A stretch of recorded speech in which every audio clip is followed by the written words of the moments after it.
બ્રાન્ચની ટીમ મધ્યસ્થ જેલમાંથી પેરોલ ફ્લો વચગાળાની જામીન રજા પર બહાર નીકળી બાદ પરત જેલમાં હાજર ન થયેલા કેદીઓની શોધખોળમાં રહેલ દરમિયાન મધ્યસ્થ જેલ તરફથી ફરાર થયેલા કેદી અંગે લિખિત પત્ર વડોદરા શહેર પોલીસને મોકલવામાં આવેલ, જેમાં એક કેદી નામે અક્ષયકુમાર નગીનભાઈ વાડા રહે કંચનલાલને ભટ્ટુ ESI હોસ્પિટલ પાસે વડોદરાની નેગોશિયલ એક્ટ કલમ 138 મુજબના કામે નામદાર કોર્ટે 1 વર્ષની કેદની સજા ફટકારેલ છે.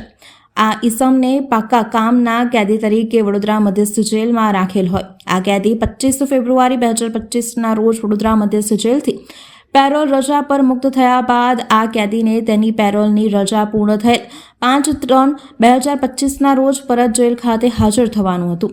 આ કેદી જેલમાં હાજર થયેલ નહીં અને બારોબાર ફરાર થઈ ગયેલ, જેને સુધી પરત જેલમાં સુપરત કરવાની હકીકત પત્રમાં જણાવેલ હોય. ટેકનિકલ હ્યુમન સોર્સના આધારે કેદી ભીમનાથ નાકા સયાજગંજ પાસેથી પસાર થનાર હોવાની માહિતી મળતા વોચ રાખી હતી. દરમિયાન ફરાર કેદી અક્ષયકુમાર વાડા પસાર થતો જણાતા કેદીએ ક્રાઇમ બ્રાન્ચને જોઈ ભાગવાના પ્રયત્ન કરેલ, પણ તેને કાર્ડન કરી હસ્તક કરી આજે કેદીને મધ્યસ્થ જેલ ખાતે બાકી રહેલી સજા ભોગવવા માટે સુપરત કરવામાં આવેલ છે.